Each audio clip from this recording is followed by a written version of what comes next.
Welcome to our channel. Today we how to activate event flyer templates in Canva for local businesses, detailed guide step by step clearly. Open your web browser and go to the Canva website. Log into your Canva account, or create a new one if you don't have an account yet.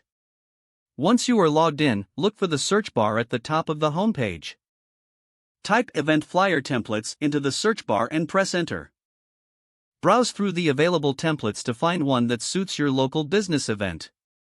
Click on the template you like to open it in the design editor.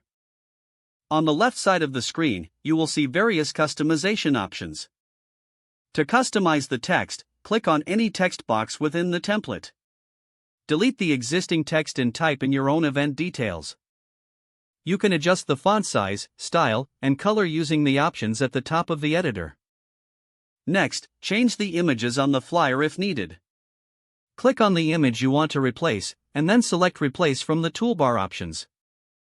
You can upload your own images or choose from Canva's extensive image library. To modify colors in your design, click on the elements you want to change. Select the color square in the toolbar and choose your desired color. If you wish to add new elements, navigate to the Elements tab on the left side. Search for elements like icons or shapes to enhance your flyer. Once you are satisfied with your design, click the Share button in the upper right corner.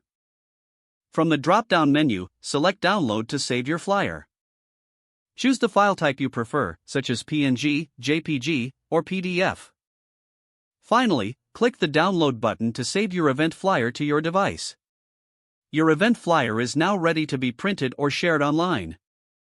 If the page does not load, refresh the browser or try again in a private or incognito window. Make sure you are using the correct email address, then retype it carefully to avoid small typos. If your password is not accepted, use the reset option and create a new strong password you can remember. Check your spam folder for verification or security emails, then complete any requested confirmation steps. Enable two-factor authentication if available to improve account security and reduce unauthorized access risk. After signing in, review your profile details so your contact information and settings are accurate and current. Don't forget to like this video and subscribe to our channel for more step-by-step tech guides.